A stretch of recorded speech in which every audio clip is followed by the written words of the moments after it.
A nation in stagflation. Stagflation is an economic term that describes a situation where an economy experiences stagnant economic growth, or even contraction, alongside high inflation and high unemployment. Definition of inflation.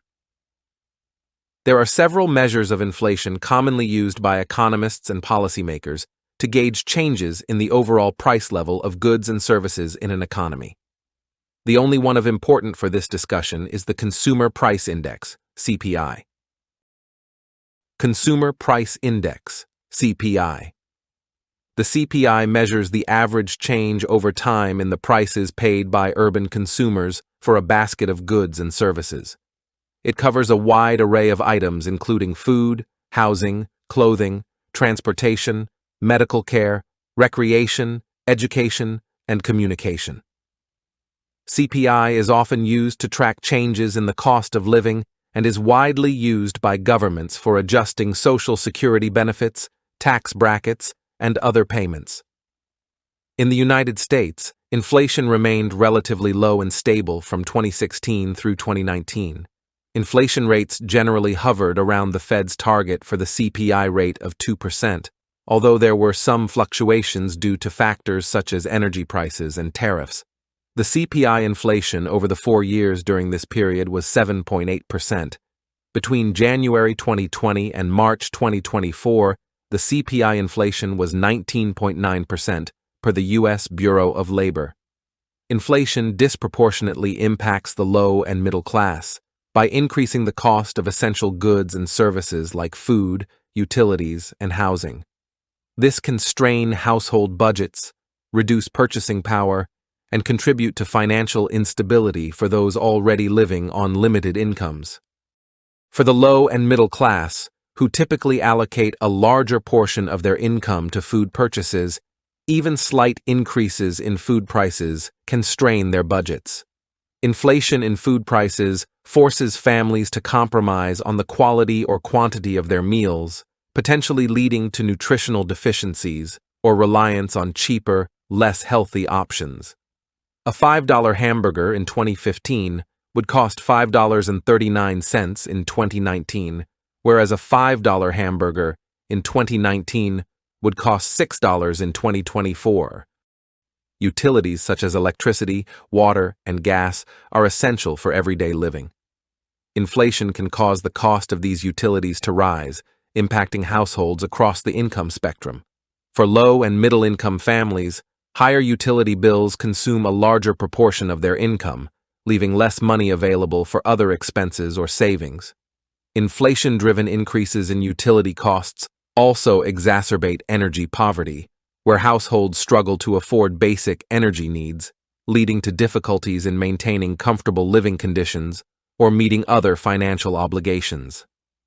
Between December 2015 and December of 2019, nationally, the cost of electricity remained the same at 13.3 cents per kilowatt hour. However, the price of electricity went from 13.3 cents per kilowatt hour in December of 2019 to 17.4 cents per kilowatt hour as of March of 2024, a 30.8% increase. The average household uses between 9,600 to 12,000 kilowatt hours a year. In December of 2019, the cost of electricity for a year would be between $1,277 and $1,596, whereas in 2024, the cost grew to be between $1,670 and $2,088 per year. That meant an increase of $393 or $492 to the family budget. Housing. Housing is often the most significant expense for many households, particularly for those in the low and middle class. Inflation affects housing costs in several ways, including rising rents, increasing property taxes, and higher mortgage interest rates. For renters, inflation-driven increases in rent prices make it challenging to find affordable housing, potentially forcing families to allocate a larger portion of their income towards rent or seek alternative, often less desirable housing options. Similarly, for aspiring homeowners, inflation makes buying a home more expensive, as higher interest rates increase mortgage payments and property values rise, making down payments and overall affordability more difficult to attain. Between 2016 and 2019, nationally, the 30-year fixed-rate mortgages remained stable, fluctuating around 4%. Starting in 2022, rates started to rise. As of May of 2024, the rates are just over 7%. The average cost of a home in 2024 is $860,300. Assuming a minimum down payment of 3.5%, the 3% difference in rates adds an additional $2,075 per month, for a total of $24,905 per year. Economic growth. Gross domestic product, GDP, is perhaps the most widely used measure of economic growth. It represents the total value of all goods and services produced within a country's borders over a specific time period, typically a year or a quarter. An economic stagnation is defined as an economy with persistently low economic growth, typically lower than 2%. The real GDP. The real GDP refers to the total value of all goods and services produced within a country's borders, adjusted for inflation or deflation to reflect changes in price levels. It provides a more accurate picture of an economy's performance over time by accounting for changes in the price level. Real GDP is often used as a key indicator of the economic health and growth of a nation. Excluding the years during the coronavirus and recovery, the average real GDP from 2016 to 2019 was 2.8%, while the real GDP from 2022 through March of 2024 was 1.4%. Clearly, we are in a stagnant economy. Further masking the true GDP is the 23.1% of the 2024 GDP, which is due to government spending, as compared to 20.7% in 2019, an increase of 2.4%. Employment.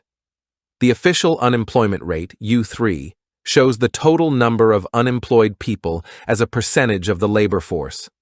The definition of an unemployed person is someone of working age, 16 and up, jobless, able and available to work, and actively looking for a job.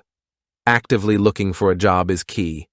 If you are of working age and not looking, you are not included in the U3 statistics. On the other hand, an employed person is very simply defined as someone with a job. A job can include anything from doing full-time work to doing part-time work to being self-employed. It also includes employed illegal aliens. A more realistic measure of unemployment is U6, sometimes called the real unemployment rate. It includes people who are unable to find jobs, as well as those who are no longer looking for work, and those who are working fewer hours than they'd like. In 2019, the U3 unemployed rate was 3.5%. In 2023, the rate was 3.6%, whereas the real unemployment rate, U6, in 2019 and 2023 remained around 7%.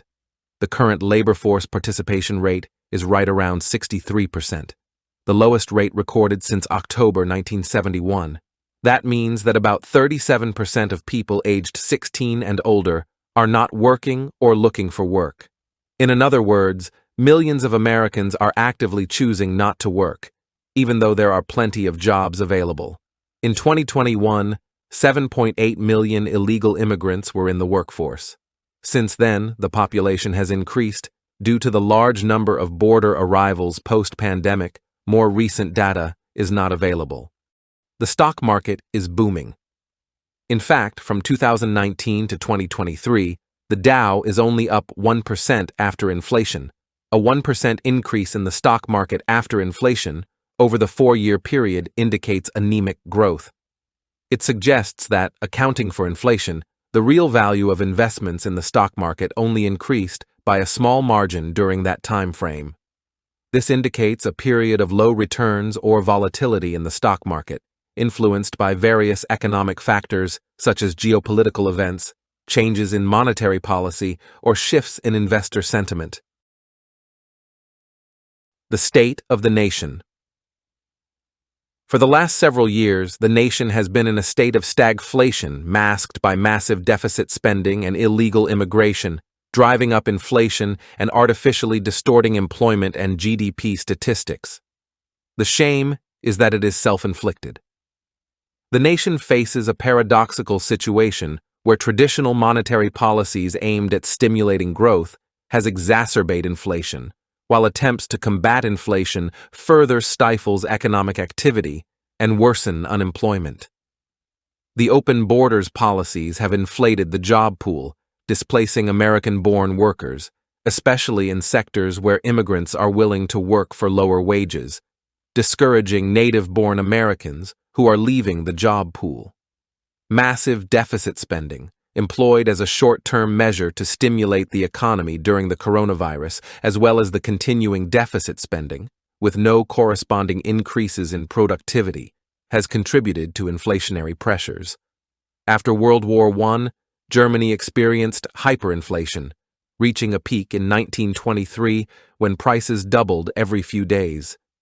It was said that it took a wheelbarrow of Reichsmarks to buy a loaf of bread. Our equivalent to the wheelbarrow is the credit and debit cards. Stagflation presents a multifaceted threat to the nation's economy and has had a profound social and political consequence, contributing to widespread discontent and providing fertile grounds for extremist political movements. The nation needs a change in direction.